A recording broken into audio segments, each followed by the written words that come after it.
Bismillahirrahmanirrahim. Assalamualaikum warahmatullahi wabarakatuh. Alhamdulillahilladzi arsala rasulahu bil huda wa dinil haqq liyudhhirahu 'alad dini kullih wa kafa billahi syahida. Asyhadu an la ilaha illallah wahdahu la syarika lah wa asyhadu anna Muhammadan abduhu wa rasuluhu la nabiyya ba'dahu. Rabbi syrah li sadri wa yassir li amri wahlul 'uqdatam min lisani yafqahu qawli, amma ba'du. Anak-anakku sekalian yang dirahmati Allah, alhamdulillah pada kesempatan yang baik ini dengan seizin Allah kita dapat melanjutkan kuliah kita yang pada hari ini kita pertemuan yang ke-7. Semoga dengan apa yang kita lakukan diridhoi oleh Allah menjadi suatu ilmu yang berkah dan manfaat bagi kita semua. Amin. Untuk kita memperpanjang mukadimah, izinkan Ibu untuk memberikan mata kuliah pada kali ini, yaitu tentang keutamaan orang yang berilmu dan yang menuntut ilmu. Oleh karena itu, muliakan dirimu dengan ilmu. Anak-anakku sekalian yang dirahmati Allah Subhanahu wa ta'ala, berdasarkan firman Allah Subhanahu wa ta'ala surah Al-Mujadalah ayat 11, yaitu dengan ucapan a'udzubillahi minasyaitonirrajim, bismillahirrahmanirrahim, yarfa'illahu alladhina amanu minkum walladzina utul ilma darajat.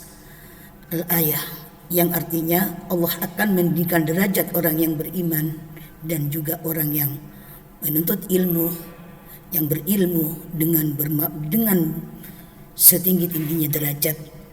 Maka dengan ini kami menghimbau kepada seluruh anak-anak kami, jadilah orang yang benar-benar menjadi orang yang mulia, sebagaimana dalam hadis Rasul Muhammad sallallahu alaihi wasallam, ish kariman au mut syahidan, hiduplah kalian sebagai hidup orang yang mulia, dengan kehidupan yang mulia, dan juga matilah dengan keadaan mati syahid. Anak-anakku sekalian yang dirahmati oleh Allah Subhanahu wa taala, mengingat pentingnya ilmu ini adalah merupakan suatu kepentingan yang sangat tinggi sekali dibanding dengan yang lainnya. Dengan itulah Rasul memberikan masukan kepada kita, al-fadlul abid, al-fadlul alim alal abid, keutamaan orang yang alim dengan orang yang abid, kafadli Umarul Badri, sebagaimana yaitu rembulan ma'asairil kawakib serta seluruh bintang-bintang. Dengan itulah maka kita semua mari kita fahamin, sejauh itulah Rasul memberikan pengandaian bahwa yang namanya orang yang berilmu dengan orang yang beribadah jauh itu lebih tinggi daripada orang yang berilmu.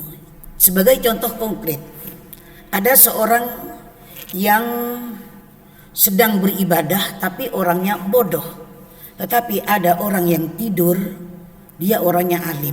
Disitulah iblis tidak bisa masuk untuk menggoda orang yang sedang ibadah, padahal dia memang kerjanya dia, tetapi karena iblis takut dengan orang yang alim tadi bangun nanti akan dibenerin, lah itu akhirnya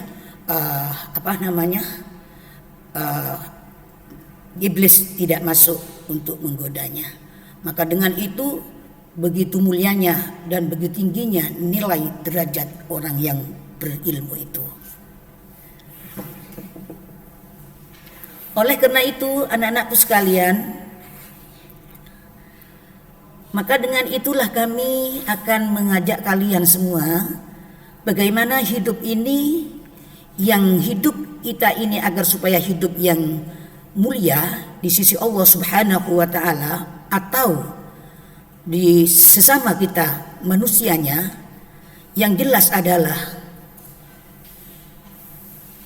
ilmu merupakan suatu modal pertama untuk bagaimana kita menjadi orang yang diridhoi oleh Allah Subhanahu wa taala, yang diiringi dan diawali dengan akhlak yang mulianya, sebagaimana dalam sabda Rasul Muhammad sallallahu alaihi wasallam, yusa'idul abdu bi arba'in, Allah akan meninggikan derajat seseorang itu dengan 4 hal ini. Pertama adalah al-adabuh, yaitu akhlak yang mulia. Di samping itu juga al-ilmu, juga ilmu, dan ada pula yang mengatakan ilmu dulu baru adab, ada yang adab dulu baru ilmu, baru di situ adalah as-sidq wal amanah, dan itu jujur dan juga amanah. Maka dengan ini harkat martabat kita sebagai manusia itu baginda Rasul mengatakan dari 4 itu hal yang harus kita laksanakan. Maka dengan ini anak-anakku sekalian, di samping kita ini adalah berilmu, kita juga harus punya adab. Adab tanpa ilmu juga tidak kurang baik, tetapi sebaliknya ilmu tanpa adab itu pun juga tidak akan mempunyai arti. Artinya apa? Dari hal yang demikian ini maka harus berkolaborasi 4 ini. Mudah-mudahan kalian semua Allah ridhoi menjadi hamba Allah yang sesuai dengan agama yang kita ikuti, dan dengan inilah kita akan tergolong hamba yang akan tingkatkan derajat keimanan ketakwaan kita kepada Allah Subhanahu wa taala.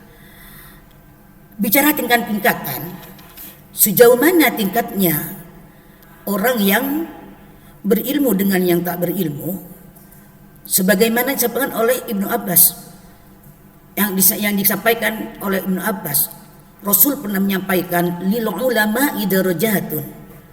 Ulama itu punya derajat yang sangat tinggi, fauqal mu'minin, yang mungkin orang-orang beriman dengan keunggulan bisa bi'imi'atin darajatan, dengan keunggulan 700 derajat. Ketika kita bicara tentang satu potong hadis ini, jauhnya itu Masya Allah. Dengan itulah Rasulullah melanjutkan ma bainas darajatain masiratun khamsami'at amin. Di antara derajat itu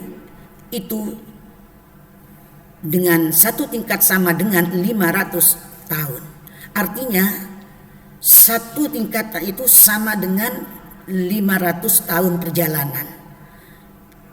Dengan itulah Rasul memberikan limit dan ham seperti itu. Jauhnya satu tingkatan itu ke tingkatan berikutnya adalah 500 tahun, maka begitu mulianya orang-orang yang punya ilmu itu. Mudah-mudahan ananda-anda semua ini akan tergolong orang yang diridhoi oleh Allah yang demikian ini. Amin. Sebagaimana bagi Rasul menyatakan dalam salah satu hadisnya, yaitu wal fadlu alim alal abid kafatil qamari lailatal badri ala sairil kawakib. Keutamaan orang yang berilmu atas al-ibadah bagaikan bulan purnama dan bintang-bintang. Di hadis yang lain pula, maka dengan apa yang Allah berikan kepada kita, itu akan menjadikan petanda bahwa orang yang dikasih ilmu oleh Allah itu adalah orang yang baik, orang yang diridhoi oleh Allah, sebagaimana sabda baginda Rasul Muhammad sallallahu alaihi wasallam, may yuridillahu bihi khairan yufaqihu fiddin. Allah Subhanahu wa taala ketika menginginkan hambanya itu tergolong hamba yang baik, maka Allah fahamkan tentang masalah agama. Bersyukurlah anak-anakku sekalian, karena kalian alhamdulillah insya Allah tergolong yang demikian. Insya Allah mudah-mudahan kita semua ini akan tergolong orang yang dikehendaki oleh Allah menjadi orang yang baik, orang yang diridhoi oleh Allah Subhanahu wa ta'ala. Hadis yang menyampaikan adalah hadis yang oleh Imam Bukhari, dan saya yakin insya Allah hadis ini adalah sahih. Dan mudah-mudahan dengan kita memahami ilmu agama yang cukup luas, insya Allah kita mudah-mudahan akan menjadi hamba Allah yang bermanfaat kepada yang lainnya, dan bisa memberikan makna dan inti dari apa yang kita pahami ini untuk mereka-mereka yang membutuhkan dimanapun Anda berada. Semoga dengan ilmu yang akan Anda dapat akan menjadikan Anda menjadi orang yang bermanfaat kepada yang lainnya. Amin. Anak-anakku sekalian yang kami hormati, selain dari itu Allah juga berjanji melalui sabda Rasul Muhammad sallallahu alaihi wasallam yang berbunyi, man salaka yaltamisu bihi ilman sahalallahu tariqan ilal jannah. Barang siapa orang yang meringankan langkahnya untuk menuntut ilmu, maka Allah akan mudahkan jalannya menuju surga. Artinya dengan apa yang kita lakukan dari saat sekarang ini, siapapun manusianya, karena melihat dari kalimat man salafah, man itu adalah isim mausul, jadi tidak ada istilah laki-laki atau perempuan, sama muda ataupun tua, yang menginginkan langkahnya itu untuk menuntut ilmu, maka Allah sahalallahu, Allah akan mudahkan baginya bihi tariqan ilal jannah, jalan menuju surganya.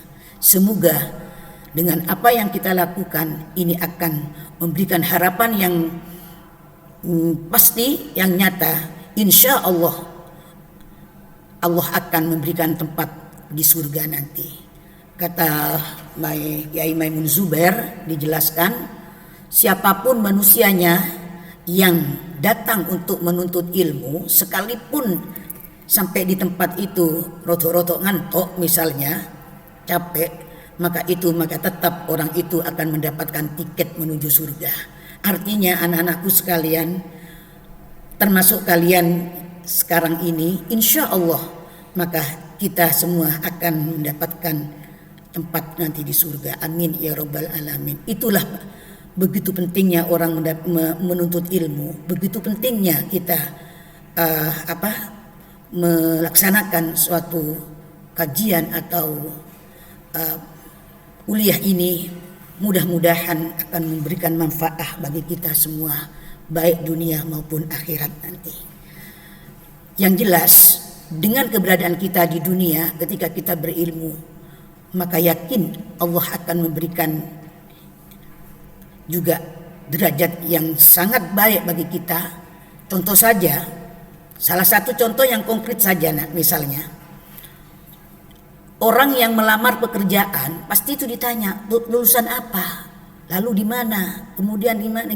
Ketika tanya saya lulusan SD, jangan-jangan nanti tak dapat pekerjaan, tapi apa? Ditolak. Minimal baik kalau begitu kamu jadi cleaning service saja. Begitu. Kenapa? Karena tak ada lulusan apa-apa. SD misalnya.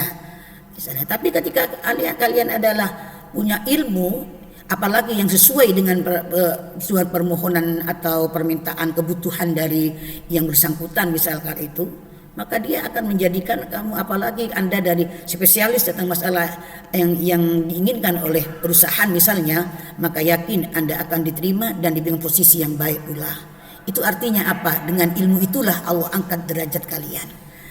Itulah pentingnya orang menuntut ilmu. Anak-anakku sekalian yang kami hormati, selain itu apa sih keutamaan dari itu tadi? Menuntut ilmu itu, Rasul juga menyatakan man kharaja fi talabul ilmi fahuwa fi sabilillah hatta yarji'a. Orang yang keluar menuntut ilmu, maka ia akan tergolong orang yang melakukan perang sabilillah sampai dia kembali. Hadis riwayat Imam Tirmidzi.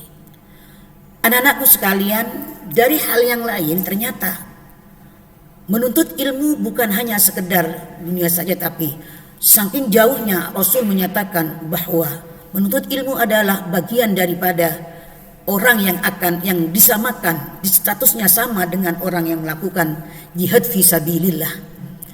Jadi anak-anakku sekalian, ini pahalanya banyak sekali. Mudah-mudahan dengan itu Anda semua, dengan kita berkuliah ini bukan hanya sekedar dapat ilmu, tapi juga pahala yang Allah berikan kepada kita. Subhanallah, bersyukurlah karena kita semua diridhoi oleh Allah dalam kesempatan untuk menuntut ilmu. Dan untuk menuntut ilmu inilah, maka inilah yang besok kita akan menjadi amal kita ketika kita sudah menghadap Allah Subhanahu wa ta'ala terutamanya. Maka dengan itu anak-anakku sekalian, perlu bagaimana agar supaya pendidikan itu tidak hanya sekedar kita itu belajar, tetapi kita harus ada niat dan motivasi yang cukup. Apa niatannya itu? Niatnya itu adalah kita jangan salah niat. Kalau salah niat bisa batal. Kenapa? Berdasarkan hadis Rasul Muhammad sallallahu alaihi wasallam, "Man ta'allama ilman mimma yabtaghi bihi wajha Allah azza wa jalla la yata'allamuhu illa liyusiba bihi ardan min ad-dunya lam yajid arfal jannah yaumal qiyamah." Yang artinya, barang siapa yang menuntut ilmu yang untuk mencari keridhaan Allah, lalu ia tidak mencarinya melainkan untuk mendapatkan dunia, maka tidak akan mencium bau surga pada hari kiamat nanti. Rawahu Abu Daud. Artinya begitu pentingnya niat itu, nak. Jadi jangan sampai niat kita salah. Kalau niat kita adalah salah, maka justru akan sebaliknya, bukan mendapat ridho Allah, tetapi justru malah di hari kiamat tidak akan mendapatkan bau-bauan surga yang begitu semerbaknya itu. Na'udzubillah min zalik. Jangan sampai kita salah niat. Artinya untuk menuntut ilmu itu memang niat itu harus nomor satu. Jangan sampai niat kita salah. Fahamkan anak-anak ya? Jadi kalau seperti ini, maka anak-anak harus tanamkan niat yang benar. Niat kita mencari ilmu karena Allah Subhanahu wa ta'ala. Jangan justru malah kita salah niat, karena akibatnya akan menjadi fatal anak-anak. Yang kedua, man talabal ilm liyumari bihi sufaha aw liyubahi bihi ulama aw liyasrif wujuhan nas ilaihi fahuwa finnar. Coba kita lihat hadis yang kedua ini, nak. Artinya, barang siapa yang menuntut ilmu untuk mendapatkan untuk berdebat dengan orang awam, atau untuk berbangga-banggaan di hadapan para ulama, atau untuk mendapatkan ketenaran atau kemasyhuran di hadapan manusia pada umumnya, maka orang itu Allah akan masukkan ke neraka. Na'udzubillah min dzalik. Artinya apa? Niat akan menentukan. Jangan sampai niat itu salah seperti itu. Tapi niatlah kita untuk karena Allah Subhanahu wa ta'ala. Karena dari hadis dua yang ibu tampilkan ini merupakan salah satu motivasi kepada kita, jangan sampai niat kita salah. Dan mari kita berusaha. Berdasarkan hadis yang ketiga, man ja'aful mautu wa huwa yatlubul ilma liyuhya bihil islam fa bainahu wa bainan nabiyyin darajatan wahidatan fil jannah. Kemuliaan daripada salah satu orang yang menuntut ilmu, barang siapa orang yang meninggal dunia dalam saat ia menuntut ilmu, maka orang itu antara dia dan para nabi akan menjadikan satu derajat. Artinya Allah akan berikan tempat sederajat dengan para nabi, yaitu di surga nanti. Subhanallah. Artinya ananda seandainya ada yang meninggal dunia dalam menuntut ilmu, maka itu mati syahid hukumnya.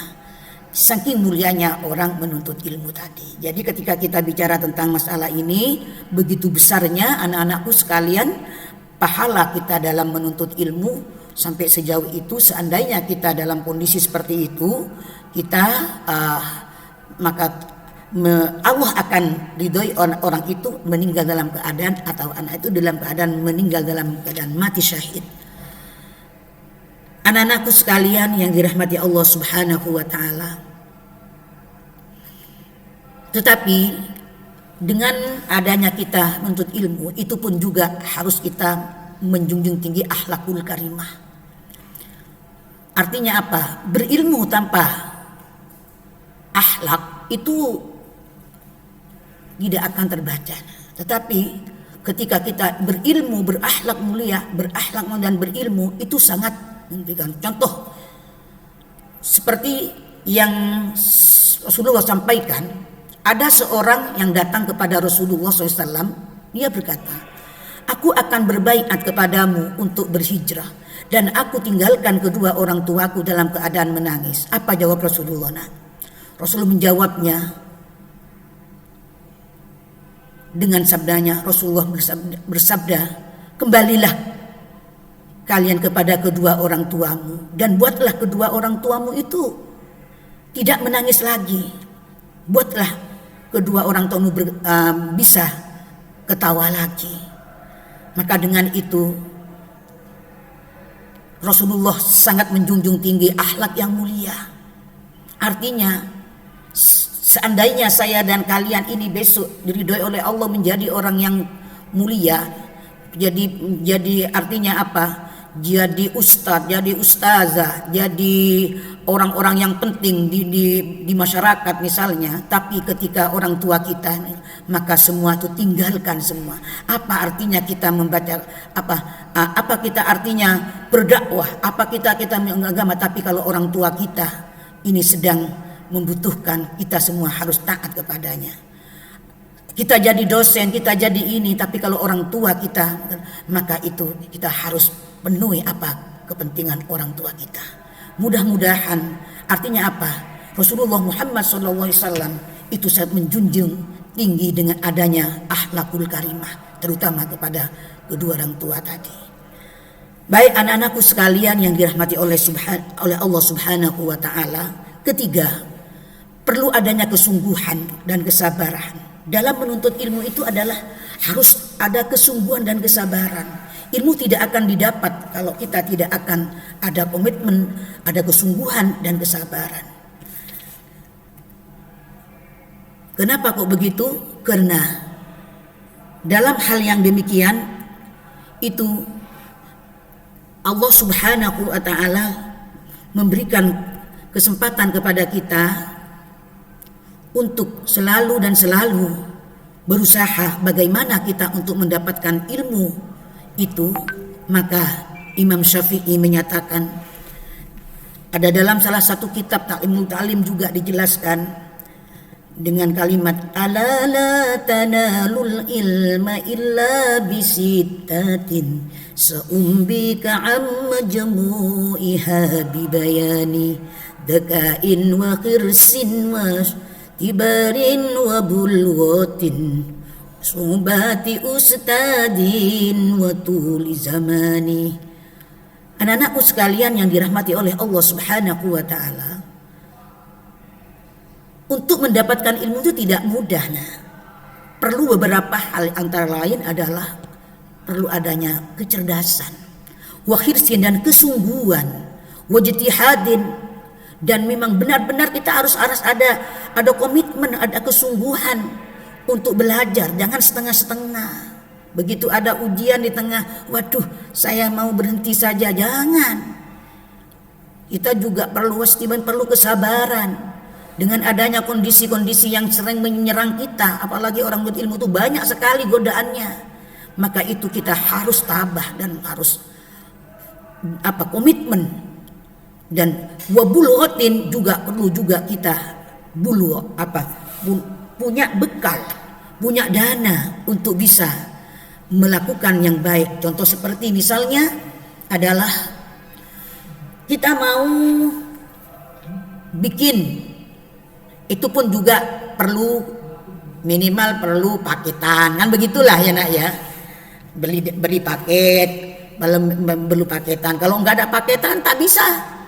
Nah, apalagi dalam hal ini sekarang udah ada Google Meet, ada Google Form, ada ini dan inilah itu perlu dana.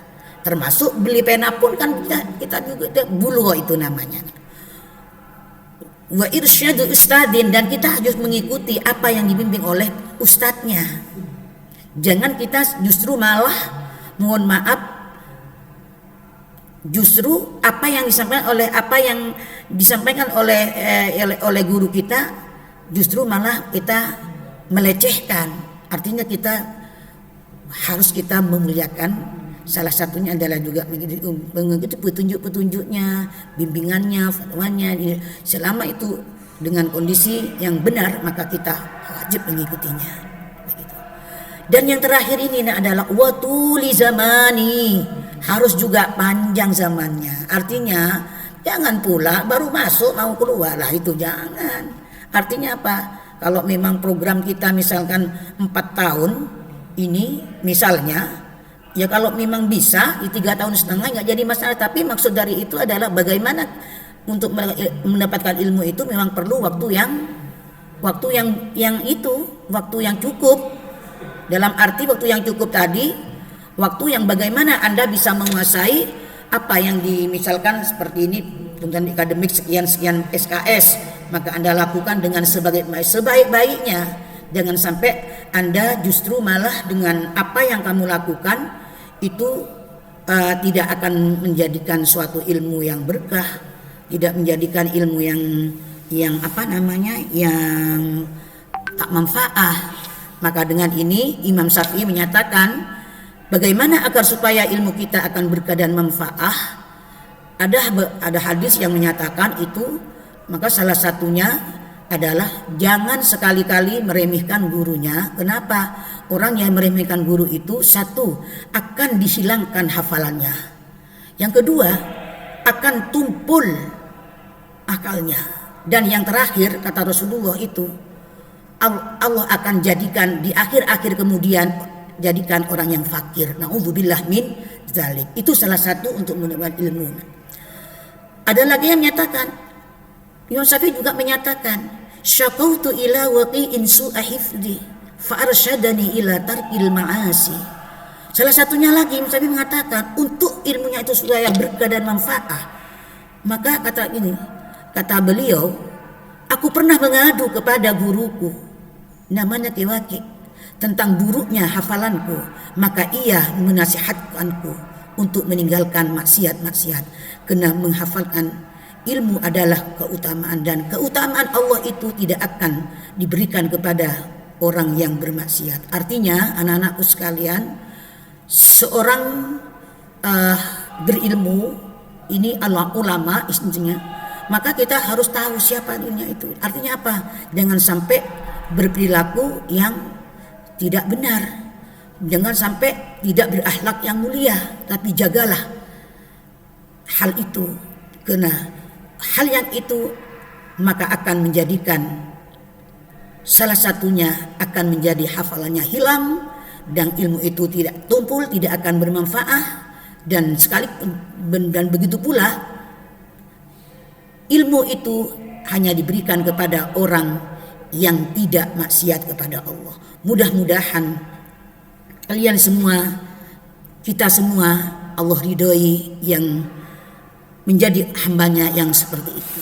Artinya mengenai hamba yang diridhoinya dengan kapasitas bahwa Allah Subhanahu wa ta'ala menjunjung tinggi dengan adanya ilmu. Kembali lagi kepada ayat surah Al-Mujadalah ayat yang ke-11 tadi, yarfa'illahu alladhina amanu minkum walladhina utul ilma darajat. Mudah-mudahan kita semua diridhoi oleh Allah menjadi hambanya yang demikian, sehingga Allah tempatkan nanti di surga, amin ya rabbal alamin, bersama para nabi-nabi yang lain. Mungkin ini yang kami sampaikan anak-anakku sekalian. Mudah-mudahan dengan apa yang disampaikan Allah ridho, amin. Wal afwa minkum wallahul muwaffiq ila aqwamit thoriq. Assalamualaikum warahmatullahi wabarakatuh. Berapa jam deh?